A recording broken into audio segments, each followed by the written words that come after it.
જાળવજો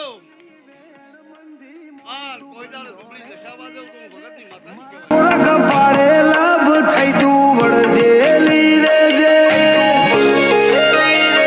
આડે પડે તું અમને આપો